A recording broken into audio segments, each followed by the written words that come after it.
per tanti ancora l'orgoglio è poter tifare una squadra che nella sua piccola realtà è riuscita a lottare testa a testa con le squadre più blasonate del campionato italiano e anche europeo. In Italia c'è una generazione di tifosi che forse più di tutte ha dovuto fare i conti con un'incredibile altalena emotiva, fatta di promozioni, vittorie europee e fallimenti. Tutto in poco più di 20 anni. Oggi andiamo a Parma, una città che ha provato più di ogni altra provinciale cosa vuol dire essere protagonista in Europa fino a vedere la propria società dichiarare il fallimento ed essere venduta per €1. Entreremo in uno dei gruppi ultras più longevi del panorama italiano e proveremo a farvi raccontare proprio da quei tifosi come è stato vivere questi anni in curva da Wembley agli stadi di Serie D, fino ad oggi, in quello che è stato il giorno della vittoria del campionato di Serie B. 364 giorni dopo la promozione del Genoa in Serie A, siamo a Parma, una società che, come possono dimostrare questi murales alle mie spalle, ha visto degli anni 90 e inizi 2000 a grandissimi livelli per poi vivere delle tragedie sportive con fallimenti, società venduta a €1 e quindi è interessante capire come l'hanno vissuta in tutti questi anni i tifosi di Parma e soprattutto raccontare quella che è di fatto oggi la loro festa promozione in casa, perché hanno già effettivamente raggiunto questo obiettivo ma in trasferta. Vi portiamo con noi nel prepartita e soprattutto nel dietro le quinte di cosa vuol dire essere un tifoso del Parma. Tutto questo tra l'altro grazie a Parma e a NordVPN, cyber security sponsor del Parma per la stagione 2023-2024. Prima volta che NordVPN sponsorizza una squadra in Italia. Ma prima di portarvi nei punti di ritrovo, nel corteo e in una curva in festa, bisogna fare un passo indietro, perché solo grazie a Michele e Daniele e ai loro ricordi di curva riusciremo a rivivere la storia e i motivi di vanto, ma anche di sofferenza di questo club e tifoseria. Partendo però dall'inizio, da un simbolo che anche dall'esterno ha sempre contraddistinto questa società. Il Parma è nato con la maglia crociata, ci sono stati poi dei periodi in cui sono passati ai colori giallo-blu, riprendendo i colori dello scudo cittadino. Di fatto i nostri colori sono 4, il bianco crociato e il giallo-blu. I primi lenzuoli dei gruppi erano bianchi con la scritta nera, ma i gruppi principali hanno sempre avuto i colori giallo-blu che sono quelli della città. Non per questo la maglia crociata non viene apprezzata, anzi già negli anni '80, quando per ragioni di sponsor era stata fatta la maglia bianca con gli spallini giallo-blu, come boys eravamo usciti sulla nostra fanzine chiedendo il rispetto della maglia crociata. Poi con l'avvento di Tanzi la maglia crociata era stata completamente abbandonata, tra l'altro chiedendo autorizzazione alla Lega lo sponsor Parmalat invece che essere davanti era stato spostato nel retro della maglia. Poi con il fallimento della Parmalat è ritornata la maglia crociata fino ai giorni nostri, fino a quella che vedi. Per darti un'idea, noi nei cori abbiamo cori in cui ci definiamo giallo-blu e cori in cui ci definiamo ancora crociati. Quindi i crociati, se tu vuoi vedere negli annali, negli almanacchi, sui giornali, siamo sempre stati definiti noi. Io ricordo il Subuteo, la crociata era solo il Parma. Poi come unicità teniamo molto ad esempio al nome del nostro stadio, lo stadio Ennio Tardini, che fu voluto da presidente del Parma. Tardini che ebbe l'idea di fare lo stadio,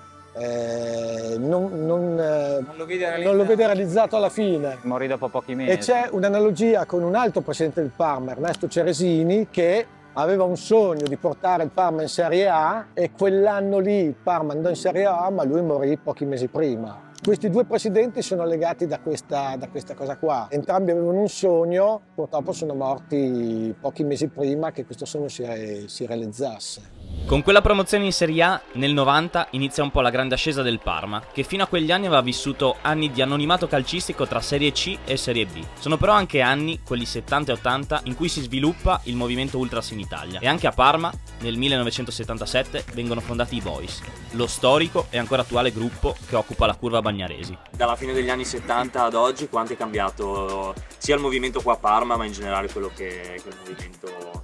Beh, è cambiato tutto, ma vabbè, non solo a Parma, anche negli altri stadi d'Italia. Alla fine degli anni 70 eravamo al 90% tutti giovanissimi, quindi c'era questa voglia di aggregarsi, di costituire, tra virgolette, una banda. Poi invece piano piano il gruppo si è organizzato, si è strutturato. Con l'avvento della Serie A negli anni 90 il gruppo ha conosciuto proprio un'organizzazione veramente seria, puntuale. Quindi qua il movimento ultras fino a un certo punto è stato dilettantistico, se si può dire, come tutte le altre realtà alla fine della nostra provincia. Il vero upgrade è poi avvenuto negli anni 90, in cui il gruppo, un po' anche dovuto alla crescita del movimento in generale in tutta Italia, un po' dovuto alla crescita esponenziale che è avvenuta qua a Parma, perché qua a Parma in quegli anni lì andava più veloce la squadra che il gruppo Ultras, nel senso che la squadra ci ha catapultato e spesso noi in certe situazioni non eravamo pronti. La Serie A innanzitutto, poi le coppe europee, quindi confrontarsi anche con altre tifoserie di altri stati. Una grossa mano adesso che mi viene in mente è stata l'istituzione della fanzine autoprodotta, esaurivamo i numeri immediatamente perché la gente lo cercava e quello fu un grosso aiuto nel cominciare ad inculcare tutta una serie di cose nel movimento qua di Parma. Ancora oggi io ne vedo i risultati di quello che era stato fatto allora. Nel mentre parlavamo con Daniele e Michele, cominciavamo a intravedere anche il risultato della coreografia che avrebbe accolto la squadra per l'ultima gara casalinga. Ma imminente, se non già iniziato, era anche il pre-partita nei punti di ritrovo della tifoseria. Tutto bene.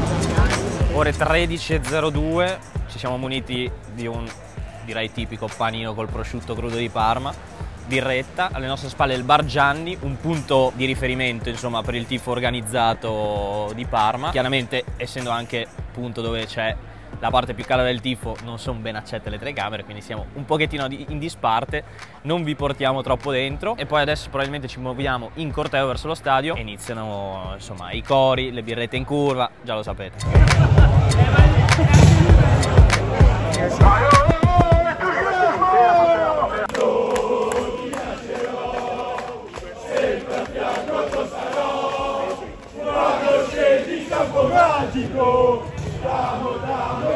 Ufficialmente nel corteo pre-partita, da Bar Gianni allo stadio Ennio Tardini.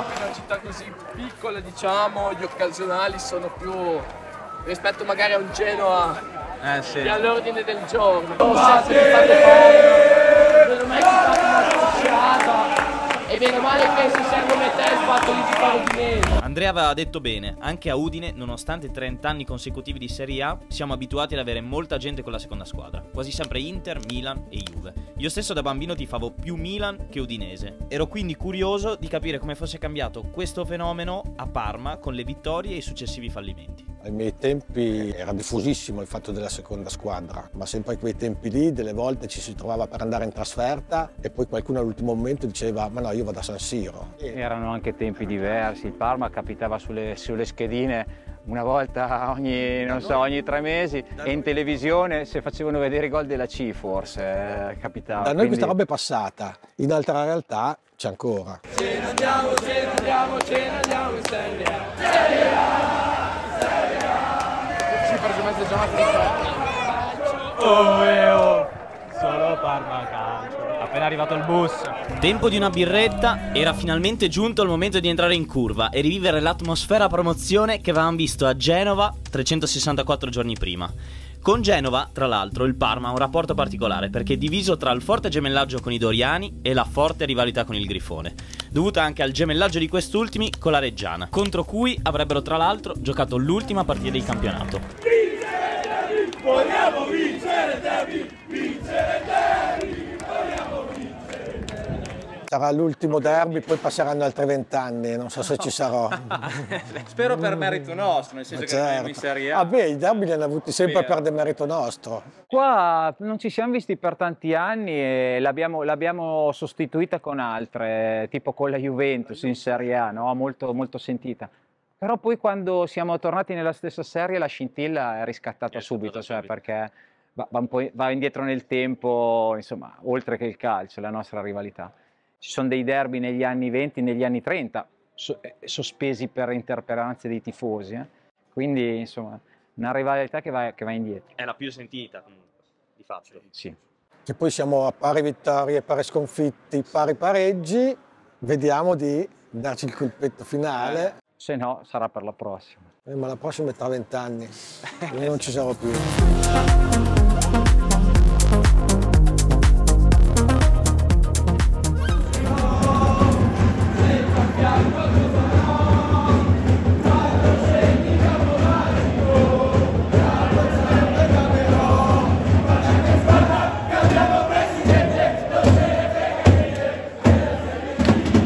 La situazione è rovente, ricorda molto l'anno scorso a Genova, non solo per la data, per il caldo, ma anche per le emozioni e quante carica la gente qua. Ma le analogie con quel 6 maggio 2023 non finivano lì, perché anche oggi la prima storica vittoria del campionato di Serie B, cosa mai successa nella storia del club, era legata al risultato di Modena-Como. Cosa che era avvenuta anche l'anno prima a Genova, dove si aspettava il risultato sempre di Modena, ma da parte del Bari. Ma oltre a questo, anche la composizione della curva, come in gradinata nord, dimostrava un grandissimo ricambio generazionale con tantissimi giovani. Diciamo che ognuno sa stare al suo posto, nel senso che chi è più anziano ha trovato la sua collocazione senza voler strafare, lascia portare avanti con gli errori e gli sbagli che si possono fare, lascia portare avanti a chi adesso ha le capacità, la possibilità, il tempo per portare avanti la cosa, un sacco di giovanissimi. Da noi nonostante attriti tra le varie generazioni ci siano stati negli anni passati,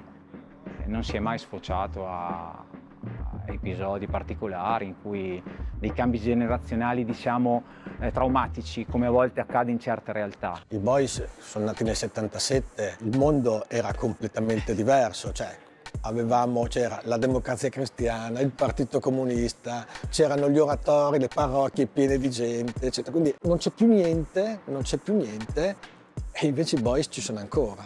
E c'è ancora fuori lo striscione originale del 1977. L'abbiamo fatto fare bene allora con lo striscione lì, perché resiste. Non a caso siamo uno dei gruppi più longevi del panorama Ultras, perché comunque c'è stata anche questa necessità di continuità. E anche lì fu un'intuizione che oggi si vede, no? Oggi i veronesi hanno Hellas Sarmi, i bergamaschi hanno Bergamo, e noi allora, in quegli anni lì in cui nascevano gruppi da tutte le parti, ci fu una persona che disse no, portiamo in giro Boys, scegliamo Boys, e Boys è, punto. E grazie a Dio esistono ancora. È il momento della coreografia.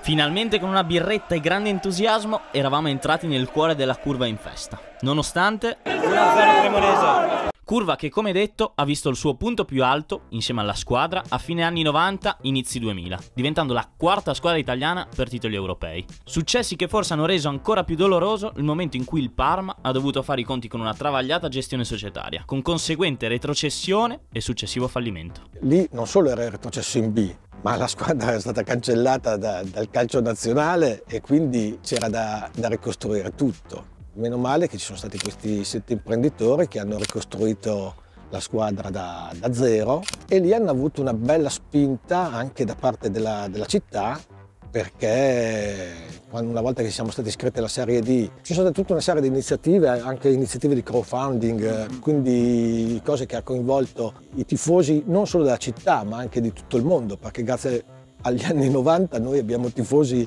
in tutta Italia e anche in tutto il mondo, e in questo modo quando è partito il campionato di Serie D eravamo tantissimi, 10.000 abbonati in trasferta. Finché lo stadio, quegli stadi di campagna lì ne tenevano, noi c'eravamo. Per come è andata tutta la storia della società, poi è stato poi la leva con la quale poi la gente è tornata in massa in Serie D, come dice lui, 10.000 abbonati, ci ha battuto credo un paio d'anni dopo la Regina come massimo numero di abbonati in Serie D, perché il Parma nell'anno del fallimento è fallito, già cominciava ad ottobre e già lì cominciava lo spettro del fallimento. Più tutte le altre vicissitudini, proprietari che si sono avvicendati anche in maniera ridicola, quello che ha fatto Lucarelli, il capitano, da allora chiamato il capitano con la C maiuscola per quello che ha fatto. il fatto di non abbandonare la squadra e rimanere capitano anche in Serie D. Tutto quel clima che si è creato prima è stato poi la fionda che ci ha lanciato in Serie D da un punto di vista dei numeri. Anche lì però è stata una bella avventura, perché poi alla fine innanzitutto sono passati 4 anni e in 4 anni siamo tornati in Serie A, e io al museo lo racconto sempre, è un altro record che non ha mai fatto nessuno. Quindi ci possiamo vantare anche di un record che potrebbe anche essere il più brutto, però da un punto di vista del cuore è il più bello. Oh Parma, tu lo sai perché? Vivo soltanto aspettando lui. Fine primo tempo, 1-0 Cremonese. Adesso non prendo il telefono qua dentro, quindi non saprei quanto fa il Como a Modena.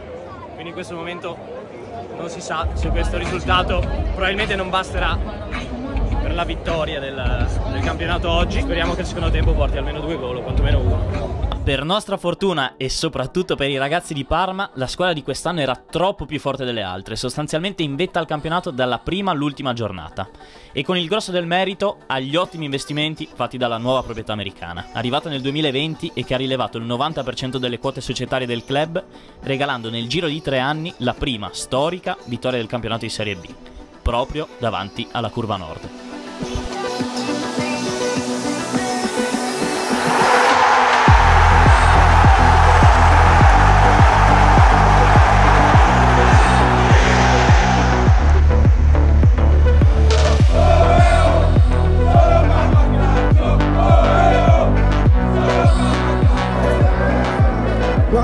Finita cosa?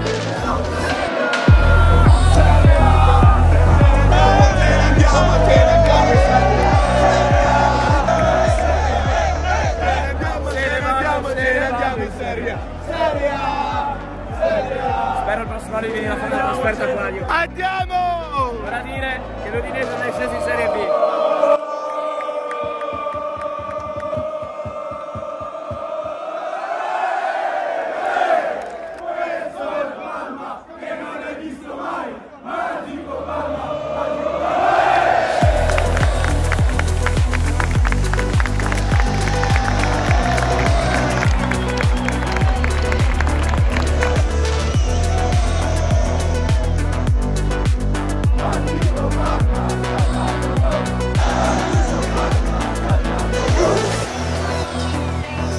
Comunque, come tantissime altre realtà in Italia, è la propria squadra te la porti nel cuore perché è la propria squadra. Poi ti piace la tua realtà, ti piace la tua maniera di andare allo stadio, ti piace la tua maniera di stare in curva.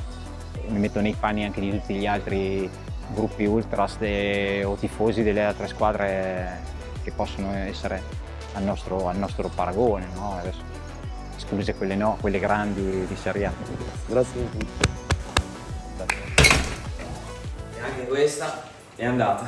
Posso dirvi, mi sono divertito un sacco, anche grazie come sempre a voi, cioè alla gente che trovo che segue insomma il canale in curva, che mi hanno portato a casa anche adesso in motorino, un'esperienza che faccio poche volte, mi lascia sempre molto soddisfatto.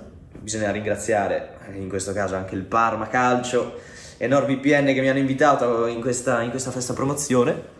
Vi ricordo che per celebrare tra l'altro questo primo posto, la vittoria del campionato di Serie B, avete anche un codice sconto dedicato, trovate tutto in descrizione. Per il resto ci vediamo alla prossima festa promozione, che non so se a questo punto arriverà già quest'anno, chissà, o il prossimo.